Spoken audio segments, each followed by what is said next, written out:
고대 한반도에서 돼지를 키우긴 했는데 먹으려고 키운 게 아니었다면 어떠세요?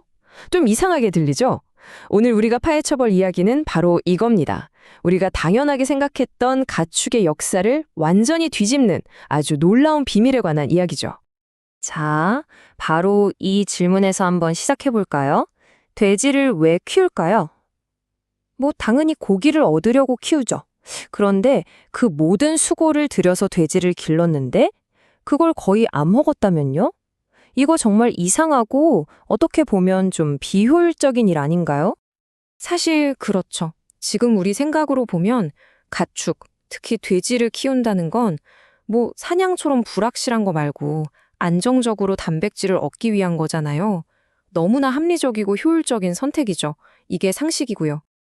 그런데 말이죠. 고고학자들이 한반도 철기 시대의 유적을 파헤치면서 이 상식을 완전히 뒤엎는 아주 흥미로운 역설과 마주하게 됩니다. 우리가 지금 생각하는 효율과는 전혀 다른 가치가 존재했던 시대의 흔적을 발견한 거죠. 바로 이겁니다. 이게 그 역설의 핵심이에요. 증거를 보니까요, 사람들은 여전히 사슴이나 멧돼지를 사냥해서 고기를 먹었어요. 그게 주된 식량이었던 거죠. 그런데 집에서는 또 분명히 사육돼지를 기르고 있었단 말입니다. 뭔가 앞뒤가 안 맞지 않나요? 자, 이 미스터리를 풀려면 우리도 탐정처럼 아주 기본적인 단서부터 확보해야겠죠? 고고학자들이 가장 먼저 던진 질문이 바로 이거였어요.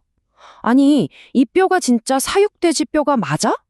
이걸 확실히 해야 하니까 아주 과학적인 방법이 필요했습니다. 동물이 오랜 시간에 걸쳐 가축이 되면요, 몸에 꽤 뚜렷한 변화가 나타나거든요.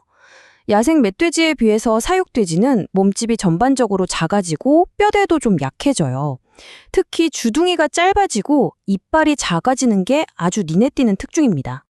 여기서 정말 흥미로운 과학수사 기법이 등장합니다. 과학자들이 수많은 뼈 데이터를 분석해서 야생 멧돼지랑 사육돼지를 구분하는 가장 확실한 지문 같은 걸 찾아냈거든요. 그게 바로 이 어금니 크기였어요. 이 표를 한번 보세요. 다른 것보다도 저기 아래턱 세 번째 어금니 길이가 핵심입니다. 이게 34.5mm보다 작으면 사육돼지, 38.3mm보다 크면 야생 멧돼지로 보는 거죠.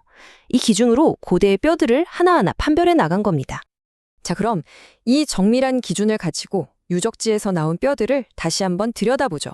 과연 최초의 사육돼지를 언제, 어디서, 그리고 어떤 모습으로 우리 앞에 나타났을까요?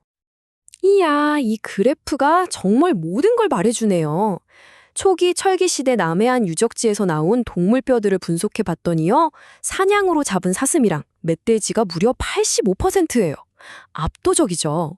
그런데 우리가 지금 이야기하는 사육돼지는요, 겨우 5%입니다. 5%? 이건 거의 없다고 봐도 될 수준 아닌가요? 그리고 이게 한두 군데 유적지에서만 그런 게 아니었어요. 슬라이드에 나오는 사천 늑도나 김해 회원동 같은 당시로서는 꽤 큰 중심 도시였거든요. 거기서도 똑같은 패턴이 발견된 겁니다. 그러니까 사육돼지가 분명히 있긴 있었는데 사람들 밥상에는 거의 오르지 않았다는 거죠. 자, 그럼 다시 처음 질문으로 돌아와 보죠.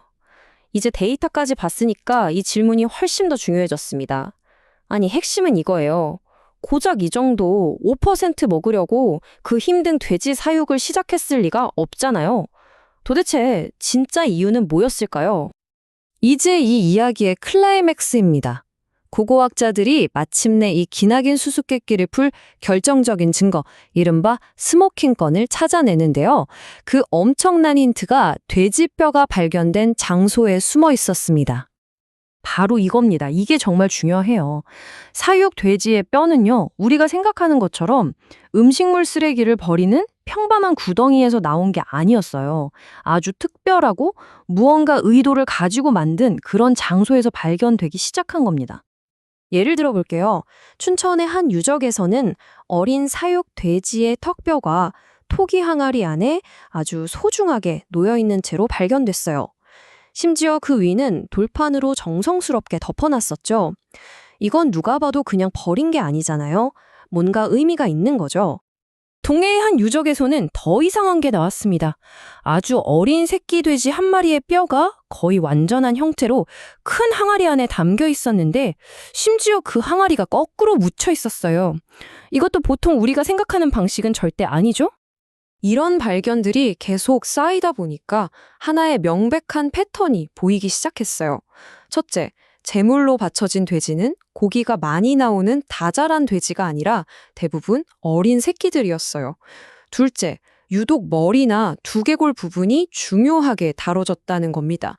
심지어 아산 갈매리 같은 곳에서는 다른 몸통뼈는 하나도 없이 오직 사육돼지의 머리뼈만 따로 묻혀 있기도 했어요. 이건 절대 우연이라고 할 수가 없죠. 그렇다면 이 모든 증거가 가리키는 결론은 뭘까요? 네, 바로 고대 한반도에서 돼지는 그냥 고기 그 이상이었다는 겁니다. 먹기 위한 존재가 아니라 훨씬 더 중요하고 상징적인 다른 목적을 위해 존재했던 거죠. 이 현상을 아주 잘 설명해주는 개념이 바로 이 상징 자본이라는 건데요. 좀 어려운 말 같지만 간단해요.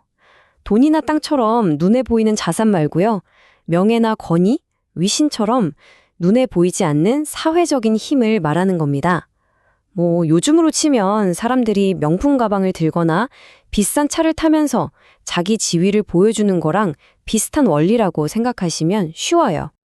결론은 이겁니다. 당시 새롭게 힘을 키우던 지배 계층에게 이 희귀한 사육돼지는 음식이 아니었어요. 그건 자신의 사회적인 힘을 만들고 보여주고 또 강화하는 데 사용되는 아주 중요한 신기술이자 도구였던 겁니다. 돼지의 사회적인 역할을 이렇게 3단계로 정리해 볼 수 있겠네요. 첫 번째, 아무나 가질 수 없는 귀한 동물을 제물로 바치면서 나는 이 정도는 되는 사람이야 하고 지위를 과시하는 거죠.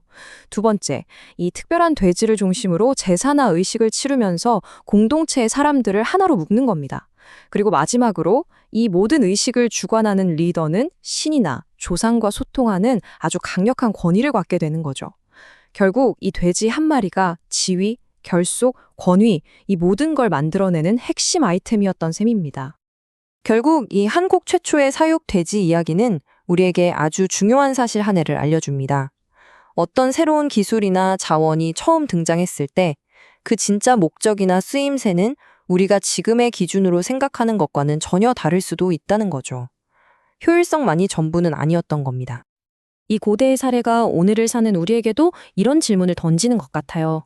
우리는 지금 우리 미래를 만들어갈 새로운 기술들에 대해 어떤 너무나 당연한 가정들을 하고 있을까? 그리고 과연 그 가정들은 모두 맞는 걸까? 말이죠. 한 번쯤 생각해 볼 만한 문제 아닐까요?